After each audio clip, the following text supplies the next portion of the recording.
जंगल, शांति और सौम्यता का चित्र। इस जंगल में हजारों पशु सुरक्षित महसूस करते हैं। मानव का कपटतापूर्वक आगमन इस शांति को भंग कर देता है। अपने स्वार्थ के लिए वह पशुओं को मारता है और उन्हें उनकी रहने की जगह से वंचित करता है। यहां तक कि हाथी जैसा शानदार पशु भी इसके कपट का शिकार बन जाता है, केवल इसलिए कि मनुष्य के लिए हाथी दांत तो जीवन से भी बहुमूल्य है। लेकिन अचरज की बात तो यह है कि हाथी के लिए आशा की किरण भी मनुष्य ही है।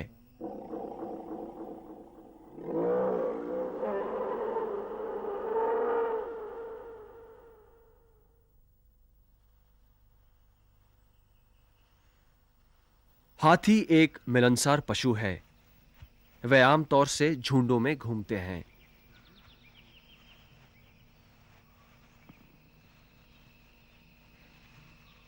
इनकी जाति मातृपक्षी होने के कारण वृद्ध मादा हाथी झुंड की प्रमुख होती है।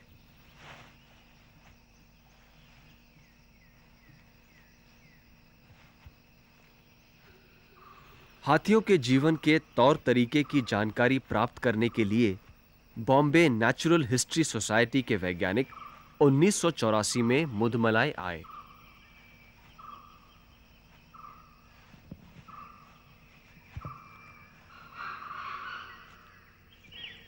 अपने अभ्यास के लिए एक खास झुंड की खोज कर उसका निरीक्षण करना उनका दैनिक कार्य बन गया।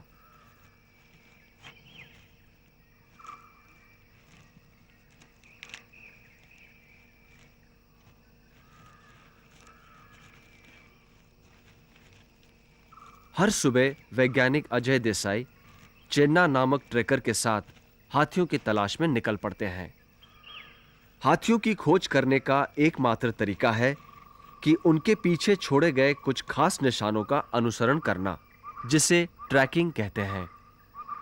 उखड़ी हुई घास एक ऐसा ही चिन्ह है। पशु के खानपान का तौर तरीका उनकी मौजूदगी साफ जाहिर करता है। शाकाहारी पशु होने के कारण घास ही हाथी का मुख्य आहार होता है। हर दिन एक हाथी के लिए 150 से 200 किलो हरे चारे की जरूरत होती है।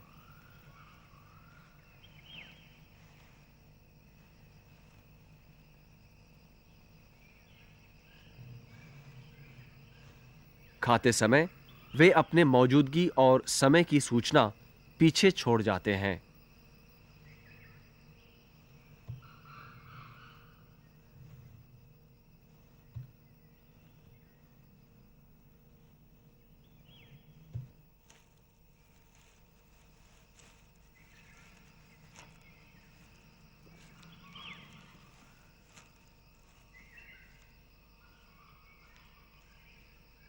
इस पेड़ की टूटी शाखाएं हाथी की मौजूदगी का सबूत है। इस जाति के पेड़ हाथी बहुत पसंद करते हैं। लेकिन इन टूटी हुई शाखाओं से यह पता नहीं चलता कि हाथी कौन सी दिशा में बढ़े हैं।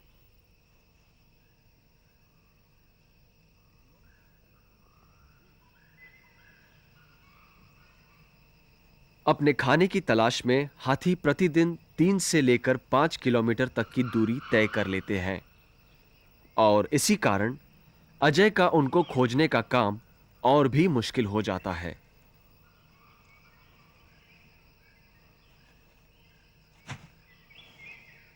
प्रकृति और प्राकृतिक आदतें कभी-कभी इस उलझन को सुलझाने के लिए अजय की सहायता करती है।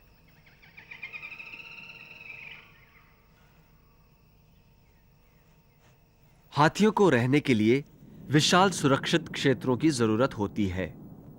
तमिलनाडु में स्थित मुदुमलाई वाइल्ड लाइफ सैंक्चुरी हाथियों के लिए एक ऐसा ही निवास स्थान है। 321 चौरस किलोमीटर तक फैला हुआ यह क्षेत्र दलदल और सूखी झाड़ियों से भरा पड़ा है। इतने विभिन्न प्रकार के वनस्पतियों की उपलब्धि के कारण 400 से भी ज्यादा हाथी मुदुमलाई में रहते हैं। इन हाथियों के झुंड खाने की तलाश में मुदुमलाई के भिन्न-भिन्न क्षेत्रों में घूमते हैं और इतने बड़े क्षेत्र में एक खास झुंड को ढूंढ निकालना अजय के लिए एक कठिन कार्य है।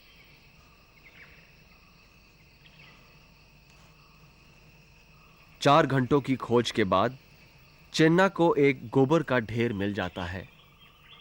उसके तापमान से वो हाथियों के वहां होने के वक्त का अनुमान लगाता है।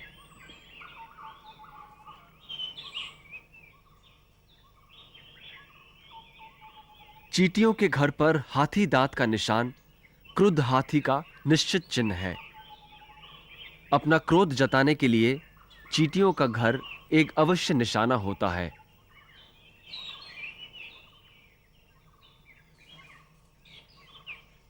इस पूरी तरह से नष्ट किया गया चींटियों का घर हाथियों के आक्रमण का सबूत है। हाथी यहीं कहीं नजदीक है।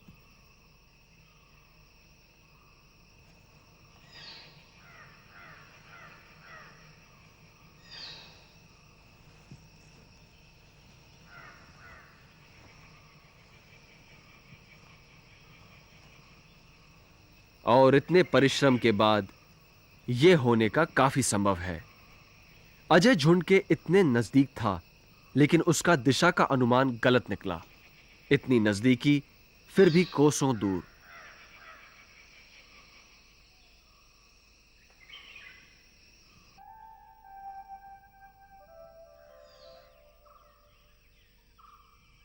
दूसरे दिन तलाश जारी। नए सिरे से नई तलाश। फिर वही तरीका, पीछे छोड़े हुए निशानों को ढूंढना, दिशा का अनुमान लगाना और चलते रहना।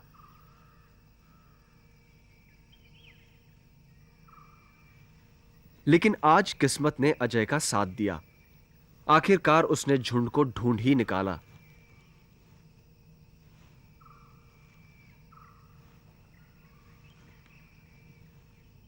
आज यह झुंड अजय को मिल गया है, फिर भी कल के बारे में कुछ नहीं कहा जा सकता।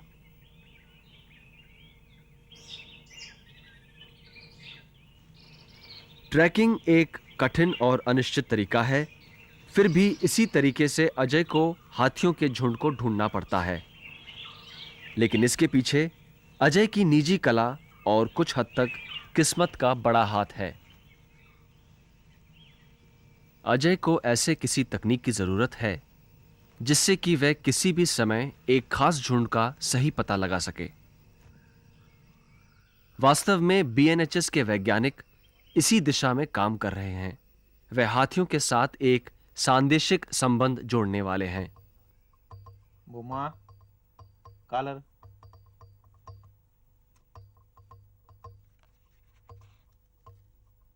इसके लिए एक रेडियो कॉलर हाथी पर लगाया जाएगा।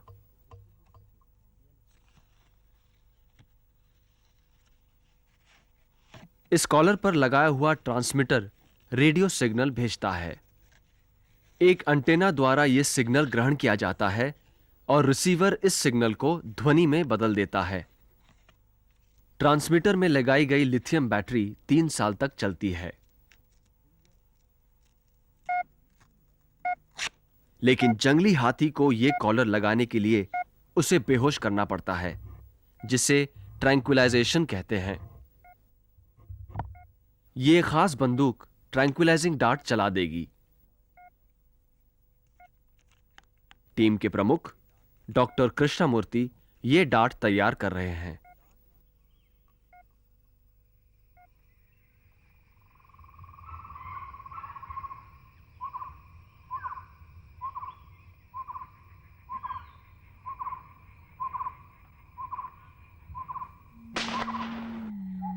डार्ट एक एल्यूमिनियम ट्यूब का होता है जिसमें एक रबर प्लंजर, एक चार्ज और एक टेल पीस होता है। चार्ज को किसी खास मकसद के लिए रबर प्लंजर के पीछे लगाया जाता है। जब डार्ट हाथी को लगता है तब उसके धमाके से चार्ज फट जाता है, जिससे कि प्लंजर आगे बढ़कर हाथी के बदन में बेहोशी की दवा ठूस देता है। अब प्रयत्न और निपुणता की परख करने का दिन आ गया है। सारे वैज्ञानिक और वन्य कर्मचारी डार्टिंग के लिए तैयार हैं। पालतू हाथी, जिन्हें कुमकी कहते हैं, इस टीम का एक महत्वपूर्ण हिस्सा है। डार्टिंग के बाद मादा हाथी को काबू में लाने के लिए वे वैज्ञानिकों की काफी सहायता करते हैं।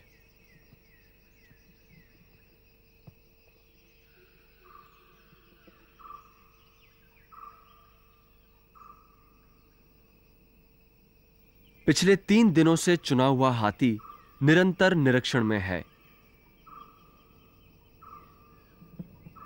हाथी मात्र पक्षी होने के कारण अजय ने एक छोटी मादा हाथी को डार्टिंग के लिए चुना है, जिसका अध्ययन वह पिछले 8 साल से कर रहा है।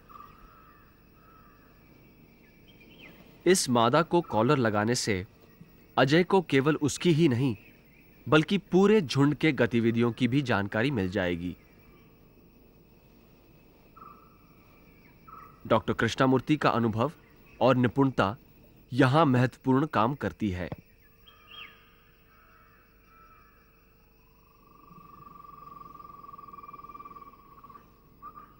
वह हाथी के वजन का अंदाज लगाकर ट्रैंक्विलाइजर इमोबिलान की मात्रा निश्चित करते हैं।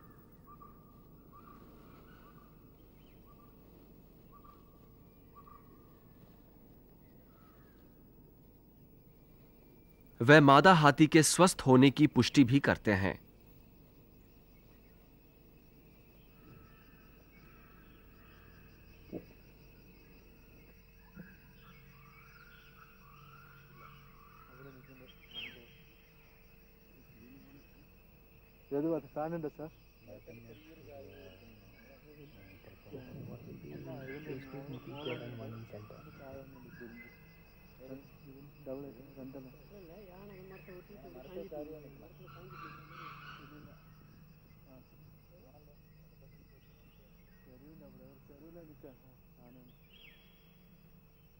इमोबिलान ट्रैंक्विलाइजर मॉर्फिन से 10,000 गुना ज्यादा प्रभावशाली होता है। 3 टन वजन के हाथी को बेहोश करने के लिए इसकी थोड़ी मात्रा भी काफी है।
Hello.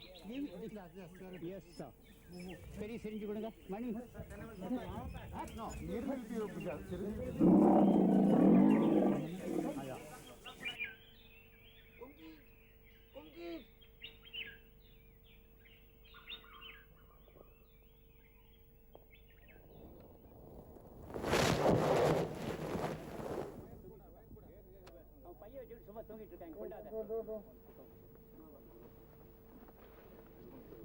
बेहोश हाथी के नब्ज द्वारा डॉक्टर कृष्णमूर्ति उसके स्वस्थ स्थिति का विश्वास दिलाते हैं।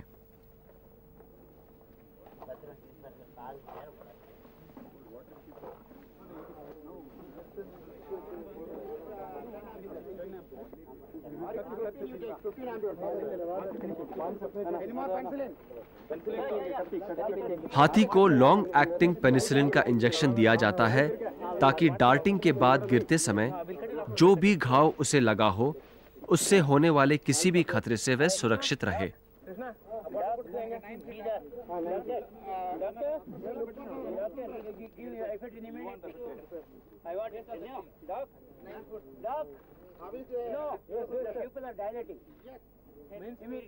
हाथी का वजन जानने के लिए उसका नाप लिया जाता है।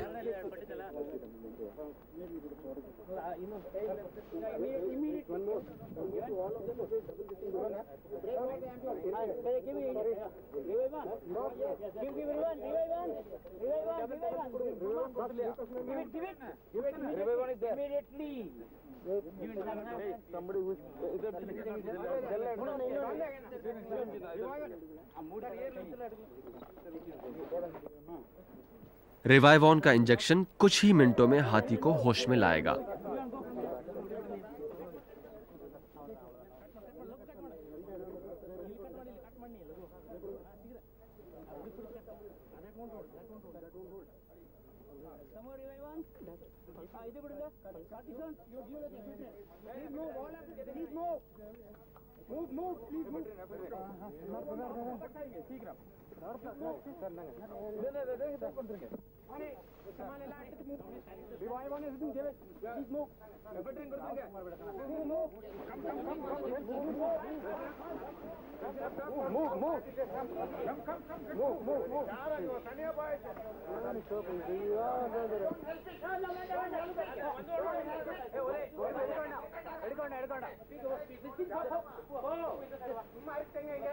Don't help it. Let it take up slowly. Don't help it. So we'll get time. Okay.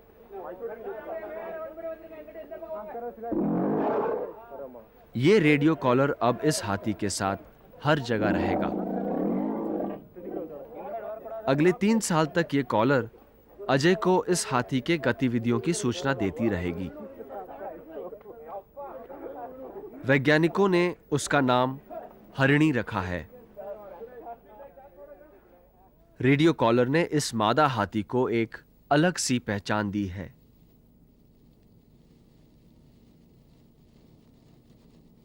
अगले 10 दिनों तक हरिणी को शांति से रहने दिया जाएगा।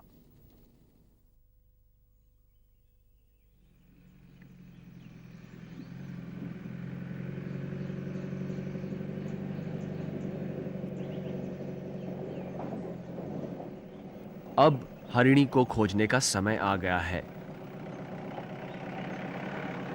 अपनी खोज का प्रारंभ अजय डोडाकट्टी पहाड़ी से करता है। इसकी वजह यह है कि यह जगह उस स्थान से नजदीक है जहां 10 दिन पहले हरिणी को कॉलर पहनाई गई थी और यहां से जंगल का पूरा दृश्य साफ नजर आता है।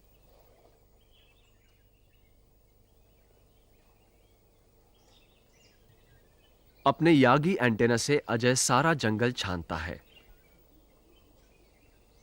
आधे किलोमीटर की दूरी से अजय का साथी बालू भी हरिणी की दिशा ढूंढ निकालता है। हरिणी की दिशा से उसे जोर से सिग्नल मिलती है।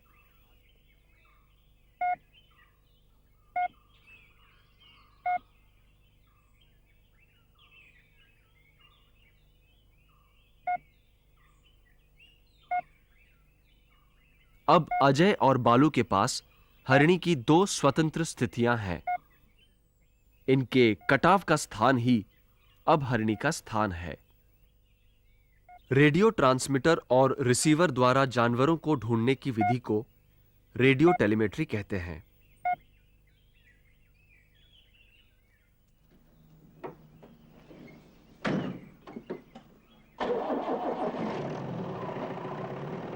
अब थोड़ी सी सवारी और थोड़ा सा चलना ही हरिणी का पता लगाने के लिए काफी है। हरिणी स्वस्थ दशा में है। उसने कॉलर को अपने जीवन का एक अटूट हिस्सा मान लिया है। इसका मतलब यह है कि अजय के अनिश्चित खोज की अब समाप्ति हो गई है।